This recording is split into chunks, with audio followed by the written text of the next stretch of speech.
All right, so welcome back to another episode of Classic Conversations, and today I have one of my favorite people.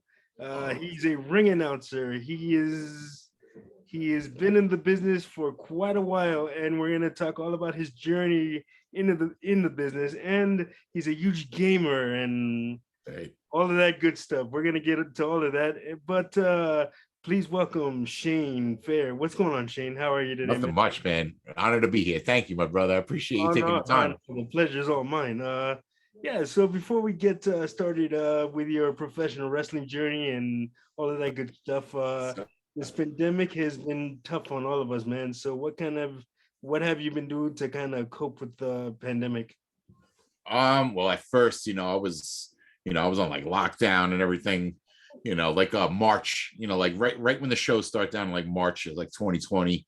But I worked pretty much through it. I don't want to out anybody, but like there's a lot of promotions running under the radar, like stuff like that. It Hey, was risky, as irresponsible as it may seem. Most of them were requiring full COVID tests within like 5 days of the event. So like I right. never felt I wouldn't have done anything that I felt like that was in jeopardy for. But like it was a little risky at points, but I worked all through the pandemic. I know a lot of people like saying they're returning and stuff, but Yeah, it was, no, that's there was a little dull period maybe between like March and May of 2020. But after that, it picked back up. yeah. I Now know. forget it. Yeah, I know. Warriors of Wrestling was doing like some closed tapings and stuff. So Right, right. you And they were were, responsible, you know what I mean? They kept everybody back, of everybody was course, of tested. course. So like, it is what Yeah, it is. and the rest of And I love it there. I couldn't have lived that long without Warriors of Wrestling. So it was like, it was nice that it was something to go to and everything like that. And he put no pressure on anybody. He didn't say you got it. It was a safe environment. And again, I wouldn't have worked there if I didn't feel it was safe. absolutely, absolutely. Shout out to Joe and the rest of the crew over there. Love Joey. Yes, Right? sir. Yeah. So if okay, so outside of you doing announcing in professional Right. wrestling, like what has this pandemic taught you, if anything? Oh God. Just like um I don't know. It gave you kind of a trial run for like that, you know, post-apocalyptic kind of feel where it was like you walking into the supermarket and you had to deal with what it looked like to see just an empty paper towel aisle, an empty laundry detergent aisle. Like, for the first point in your life, you realize all of these items that you took for granted. Like as soon as like even the slightest items weren't available, it really affected your life. It was like off-putting because for the first time in your life you're seeing like like you'd seen like Cold War Russia with the bread lines and stuff like that. Like if you're a Cold War kid, you remember all of that footage and stuff like that. And it was kind of reminiscent of that. And for the first time in your life, you didn't have that security of being able to go to the store and just get everything you want. And in many cases, you don't have that full security still. You know what I mean? Where you Yeah, see with the ships lining up in the harbor. I mean, and all that. absolutely. So Crazy time. yeah, it's been crazy, man. So let's talk about your journey into the business a little bit. How did you get started? I always wanted to do it. Like I always a big Howard Finkel fan, and I got to the age. I don't know, like when you're a kid, like you're like, oh, like you say you watch baseball, like, oh, I want to be a player. You dream of being a player. Then you get to like say like 30 and you're like there's no baseball players that are like 30, so like that dream starts to go away. Then you're like, oh, maybe I'd love to be a coach one day or something. So it's like that dream fades. So in wrestling it was like I'd love to be a wrestler, but then I got to that age where it's like that reality, my bump card just from life was already punched, and I wouldn't even have to get in the ring. So I felt like my place really would be announcing. So that was something I set out to do. And then I went to a promotion in Jersey that had an announcer experience where it's like you could buy a ticket or you could buy this VIP ticket where you had an announcer experience and got to pick somebody. So the first event, I didn't know this was available, and some like Gavone just he bought the ticket, right, and he's like, yeah, introducing first from Brooklyn, like he was just like, you know, an idiot, right? So I was sitting in, I was seething, I was in the crowd like, I can't believe somebody like this place has that opportunity, and this guy just squandered it in front of my face. So I remember I spoke to the owner of that promotion, and I was like, are you going to do this again, like going forward? And he was like, well, I hadn't planned on doing it this, you know, particular event. He goes, but I tell you what, I'm going to add it as a ticket option on I don't think it might have been Ticket Web or Eventbrite, but brown paper tickets, I thought, whatever the site was. That I like that one where the tickets are all nice and come with a hologram. I don't know, but anyway, so he's like, I'm gonna put that option on right now. He's like, you go buy it, you know. So boom, I looked, it was like $85. It was like a, you know, announce, and so boom, I bought the ticket. Best ticket I ever bought in all my time as a fan, in like, you know, all those years. The most important ticket I ever bought. So he said, who do you want to announce on the card, which was the next you know, the question. So I looked through the card. I was like, I want to announce Sonny Kiss. I was like, oh, let's do this right, like, you know, first out of the gate, I want Sonny Kiss. Yeah. So like, not only, you know, it's Sonny Kiss versus Ken Dixon, so it's like right out of the gate, you know, I put my chips on a winning number right there, because it's like, you know, how many people could say like, oh, my first person I announced was, you know, Sonny's already made me proud. So it's like, yeah, you know, definitely. Oh, I got to catch up to Sonny's level though, man. Yeah, no, man, you'll get there, man. You're a hell of an announcer, man. I told you this in secret, but I'm not going to tell the world, man. I said to him one day, said to you one day, that if ever make my return to the ring, that there is only one person that I want to announce me, and that's you, man, because you're the bro, that means the world. Love you for that. Thank you, Isaiah, brother. Of course. Yeah. So, who would you say besides the Fink were your influences as far as ring announcing go? Let's see. Like most recently, like Melissa Santos. You know, I think she's the best female announcer of all time. To the fact that like, she's not in, you know, a female announcer. She's just in the announcer category. Like, you know, like certain people just break that whole entire, you know, barrier, like that margin where she's, you know, elite. So like, I've always been a huge fan of Melissa Santos. And right next to I'm looking at it right now. It says, to Shane, thanks for the support. Represent, you know, keep killing it in the ring. So like, yeah, ever see like Notre Dame football before like the game, they slap that sign that says play like a champ today? Like when I go to announce, I look at that and I'm like, oh, all right, Melissa, I got this, you know, like go represent, you know. So it's like, that's my Notre Dame play like a champ sign. Like, or that in Yankee Stadium, they got want to thank the good Lord for making me a Yankee sign that they hit before they go down the tunnel, like, you know. Yeah, and you kill it every single time, my brother. So. Thank you, my brother. I miss Finbar. How much do you miss St. Finbar, man? Oh man, yeah, what a building that was. I love it. Yeah, that is a great venue. It's an underrated indie venue.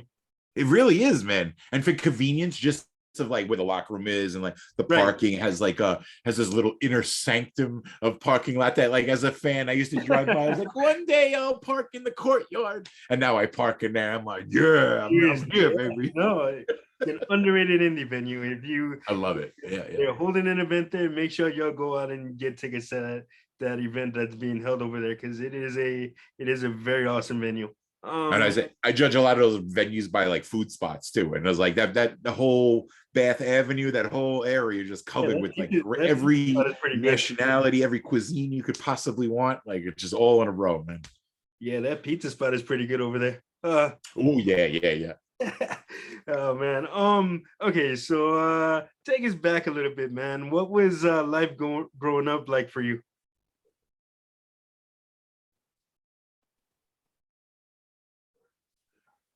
Oh, was it like? I'm sorry, I lost you on that one. No, it's good. What was life growing up like for you? You know, it was kind of rough. You know, like I've always lived on Staten Island. I was born and raised on Staten Island. You know, grew up with a single mother. You know, and like, you know, if you don't respect women after growing up with a single mother, like there's something wrong with you. You know what I mean? So, you know what I'm saying? So it's like, it was tough. It was a lot of, a lot of times where like money was real bad, and things weren't always, great, but you just find a way. Mothers always find a way to like, persevere, and like, so, but I did the bounce back and forth thing. And, I lived with my father for a while. Like, I wasn't the sweetest boy at times. So it's like, Yeah, so, it was rough at times, but, you know, makes you who you are, better or worse. You know what I mean? most definitely, man. So I noticed you have a lot of memorabilia behind you. Right. What is your favorite piece of memorabilia that you own? Like it could be an autograph All or right. Like on a personal level, it's yeah, probably I have a picture with myself and Patrice O'Neill, and Patrice O'Neill signed it. So it's like that's like kind of special to me, like, because he's one of my favorite comedians of all time. Um, got like a Chipper Jones autograph starting lineup over here that like he signed in like 1996 at the National Baseball Card Convention in Richmond, Virginia. So like that's, driving 6 hours, you look at that, it's like, I like obtaining everything by myself because you remember the story, you remember the drive, you right. remember like, oh, I stayed in a hotel in Virginia to get that autograph. Like, it's like, like that's like the coolest stuff to me. But other things, like I have a Nick Anderson, big Nick Anderson, Orlando Magic. I have his practice jersey from 92, 93 that he signed. So that's like a big thing to me. Ricochet, the couple times I met him, this one pissed me off. I have a Pentagon Junior autograph on a Lucha Underground poster. And I collected these beautiful Lucha Underground posters, and he signed it in like the worst spot. After I told him where to sign it, he signed it down the bottom in like this dark area that like it's hardly visible. And like to the point is, I've had two people like Lou Bruno, the Meadowlands Monster, came in and saw. He's like, "Oh, you got to have him sign that." I was like, "Bro, it is signed." They like broke my heart, man. So it's like I hate that. I want to, Yeah, and he can't replace it. I would love to have him re-sign it, but I was like whatever. looking at a picture with Penta after one of the events, man. He's such a cool dude. Oh, definitely, man. I'm such a nerd with him that I met him at Tier 1, Finbar, and I want to say at Laboom, which I love Laboom. Yeah, And it might have been at Liverpool actually. Yeah. right, and I love that place. I'll tell you why in a second. But like he did this, and I did the Mierda, Zero Mierda. Yeah. So I'm over here. He did the zero, and like so every pick I had him do like stand in the same spot. So I have like 3 picks of it, like That's But back to Laboom, that taqueria in the corner of Laboom, they make like the craziest quesadillas. They make like al pastor quesadillas with like the pork, the pineapple. Oh my god! that's yeah. It's gonna be Anytime there's a show at Laboom, I try to go there just so I can like have an excuse to eat there. Like, yeah. If you weren't announcing. I never got to announce there. I would love to, but Yeah. Damn. That's a hell of a venue too. oh, So okay, let's talk about games a little bit, man. sure. See, you're a huge gamer. So what are you playing right now? Okay. All right. I'm an achievement whore. You know what I mean? Like I hate, I don't mean to use that word whore, but for the sake of gaming, I'm gonna use it. I'm an achievement whore. I'm an old school Xbox head. I love fluffing that gamer score. So like Hitman 2, I'm kind of going back through that and everything. And like so much so that like you just look at the world differently. Like you're just looking at people and like looking at, oh, I could take that shoe over there and hit this guy right now. Whatever. But anyway, yeah, I've been playing a lot of Hitman 2. I wrapped up the WWE 2K20 online stuff because they're shutting down the server. So I've been playing a little bit of that glitchy monstrosity. But don't get me started on 2K20. I have please. That rope, that glitchy rope. I love that. How many times has that happened? Oh my goodness. Yeah, no. So yeah, for me, I actually just finished playing Red Dead 2 because I was oh man. I bounce back and forth like with games. Like I never like unless I'm like really, really into it. Like the last game that I played like straight through was The Last of Us Part Two. So I was like, Is that what like the game never leaves the drive? Like no other game? yeah, sort of, Yeah, yeah, yeah, exactly. yeah, Yeah. yeah. I played The Last of Us Part Two straight through, but yeah, that. But me, I bounce back and forth on games. I don't really Me like. too. But like once in a while, I'll do that. Like you force it. It's like I'm not putting anything else in this drive until that game is done. Till I Oh, got every achievement. That's it. oh yeah, no. Last of Us Two is Oh, Last of Us is PS. probably Yeah, one of the trophies. games I've ever, probably one of the best games I've ever played. Really? Ah, man. See, I Well, don't. I'm not. I'm currently, not like. yeah, currently. I'm not like an Xbox. Like I'm not like I won't plead the case of Xbox, PlayStation. I'm not gonna. I'm like not on that high horse because I know how it stands right now. Like I understand the Oh, score at this point. you're an Xbox guy. All right. I am, yeah. I So got it's it. I like get it. the memes, like oh, the memes hurt. They hurt bad, and like but we don't get our haircuts. Xbox. Well, I'm not gonna say that word. I'm just gonna say Xbox people. We don't we don't get our hair cut with our barber straddled on our lap, cutting our hair. So whatever that meme told you, that's not true. My barber walks around my chair like a gentleman. He's not on my lap cutting my hair. So that meme is not true. So don't That's believe that. that's hilarious. No, Hurts. but Hurts. no. Hey, listen. You guys got some pretty good exclusives. I mean, Halo. Bro, I'm a big Bioshock head, like, like 1, 2, and Infinite. I loved Infinite. You know, that series I'm obsessed with. When the anniversary, I mean the collection came out, I went back through them and thousand everything again. Yeah. You No. know, I love them. The online in 2 was just amazing. I loved playing 2 online. I'm a big Dead Rising head, so Yeah. No. Did you play Alan Wake? That's one of my favorites on Xbox. a little bit. Which one I played it was a standalone DLC that was like it was available in like the Xbox arcade. It was like it might have had something with the light in the title, but I don't know. It was with the Uh, flashlight, and I don't know. I really didn't enjoy it much I, because I had a lot of trouble getting the achievements, truth be told. I don't know, it just didn't. no, Alan Wake is a great game. Can't wait for the remastered version on PlayStation. I'm gonna get it. Yeah, I can imagine. Yeah. No, they're making it for the Xbox, but they're bringing it to PlayStation for the first time. So gotta get on that. That makes sense. No, I'm a PlayStation guy, man. I know. Yeah, anybody at this point pretty much is. There's very few people hanging in there, but Well, I did my work on this I game. have Is an good. Xbox too, but I just don't use it for gaming. Like I use it to watch movies. Like I wish it was like a cell phone number where you can like go to a different company, keep like if they could transfer my achievement points into trophies, I'll come over. You know what I mean? Oh, okay, there it is. No, but yeah, no, all right. So let's see. Let's just jump back let's jump back into wrestling a little bit. What has been your favorite match to announce? Oh God.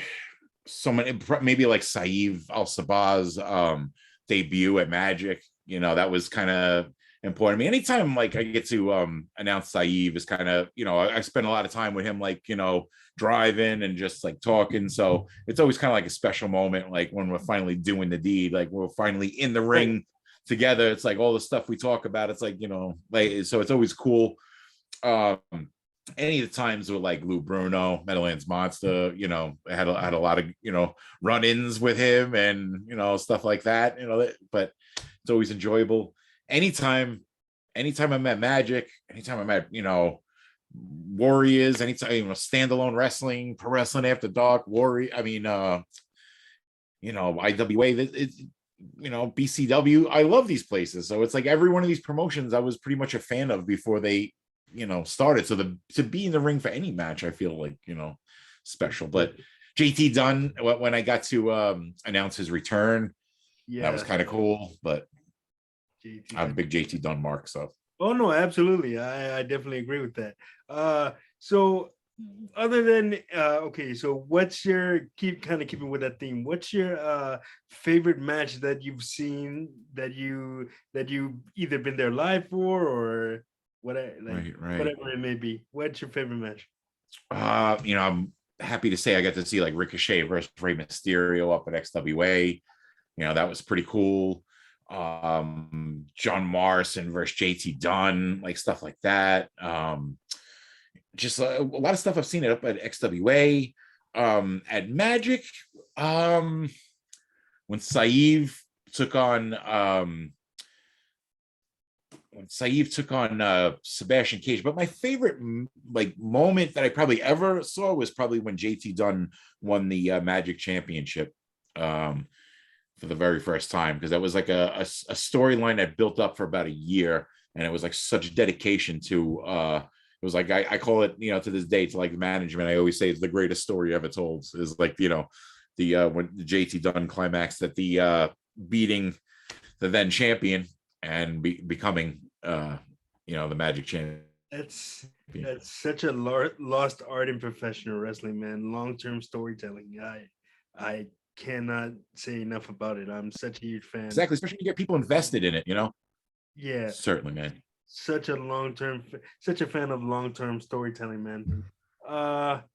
Okay, so let's see. If you were to give your younger self a piece of advice, what would it be? Get off your ass and get in this business, because there's so much wasted time. I could have been doing things where I never really attempted. Like, I didn't have, I guess, maybe the wherewithal or the motivation to really like look for the way in. I just thought it was just like a foreboding castle with no entry point. And then it's like I really should have got my stuff together sooner and like decided like what I wanted to do in the business, and like wasted a lot of years, because it's like it feels weird. Like I feel like the creepy uncle sometimes, like, it's like everybody's so much younger than me, and it's like, I see like what they're enjoying. It's like, you get like that nose pressed against the glass feeling a little bit, sometimes. But there's no place I'd rather be, and it's like it's the best family in the world. So I hear you, man. I hear you. This is brotherhood, man. No matter brother and sisterhood, no matter how you definitely. Yeah, so what do you call it? Is there be I always like to let my guests ask one question for me, because I know a lot of people have a lot of questions for me that they maybe haven't gotten to ask me or are afraid to ask me. So the floor is yours, my brother. Go ahead, ask me one question. Let's see. We talked a little bit about venue, but if you can only pick one venue, as wrestling can only be held at this one place, every other place it's forbidden. There's only one place that can now host wrestling, and not a stadium. I'm talking about an independent venue, and Okay. this place is the only one that can now host. Where would it be? Oh man, independent venue. Yeah, so you can't say MSG or someplace Yeah, easy, no, right? there are so many, bro. I would probably have to go. Probably have to go with. It's a toss up, actually. Probably either La Boom or Saint Finbar, man. Because those. Ooh, those are two good ones. Yeah, those are. I'm gonna disqualify Laboom immediately because of those crappy plastic chairs that I always feel like I'm about to break my ass. Right? Actually, no. I'm gonna go with Saint Finbar because only because Much better chairs. No, not because of the chairs. Only because I love the chairs. Only because like if you go if you have to go to the bathroom there, the bathroom says it's handicap accessible, but you have to go up three stairs to get to the bathroom. I don't know if you noticed that. Oh, the Laboom bathroom was crazy. Yeah, you know what goes on there, right? You know already. That piss trough. Yeah, you no, okay. In a trough, like a. It's weird. It's a great venue in terms of aesthetics, but like as far as accessibility and stuff, not so much. Yeah. But hey, still love it. But yeah, the urinal's crazy. What goes on? What? Same Finbar for me, man. Let me tell you, on that same, I don't know why I'm getting off on this tip, but on crazy urinal stories that are similar to the Laboom, the New York City Marathon. I was a pretty serious Boy Scout. I was like I was like special forces as Boy Scouts went. Like I was like Order of the Arrow, the whole stuff. So we'd go to the marathon at the starting line at Fort Wadsworth in Staten Island. So they had like a urinal type thing, right? And I noticed it was a trough. So it's this trough, and I noticed it went very far, right? We're talking like an eighth of a mile, quarter of a mile far. Like this thing went. So I'm like, I gotta know where this ends, right? Because it's like it's on a nice like Roman aqueduct slight pitch where it's just it's like a river. It ends above a New York City sewer.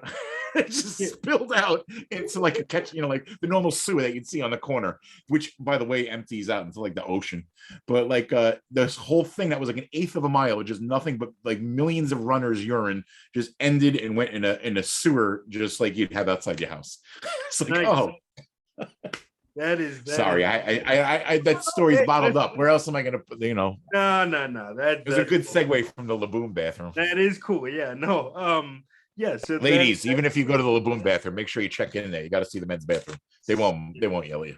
Yeah. No. That is a great story. And great venue, man. But before we wrap this one up, because I know you got something you got to do, so I don't want to keep it too long, man. So is there anything that you want to plug? Any upcoming appearances? Sure, man. Got oh man, go ahead. I love standalone wrestling, pro wrestling after dark. I got a big weekend coming up with them. Basically, we got on Friday.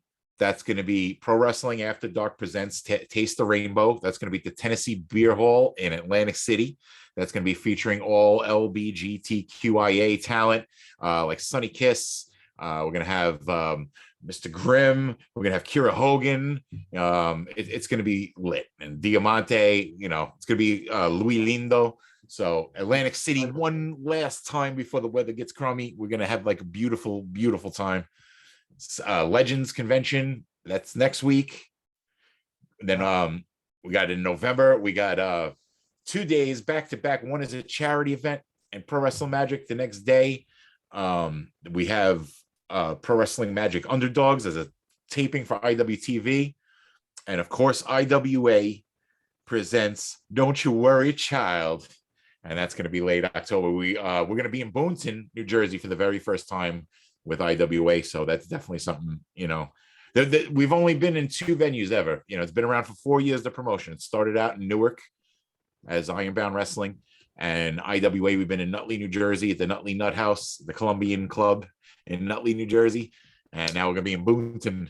So, you know what, Isaiah? If you say Boonton, like real quick, I posted about this. You kind of like become an amateur beatbox, like boomson, boomson, boomson, boomson, boomson. It's like very easy. It's like a beatbox metronome. It's awesome, man. Yeah, man. Keep doing your thing, and thank you, brother. said, man, you're one of my favorite ring announcers. Thank you, Isaiah. What do you call it, man? So keep doing your thing, and I will see you down the road, my friend. I hope so. Yeah, definitely. Yeah, so this has been another episode of Classic Conversations. I am Izzy, he is Shane, and we are out of time. I will see you guys on the next one. All right.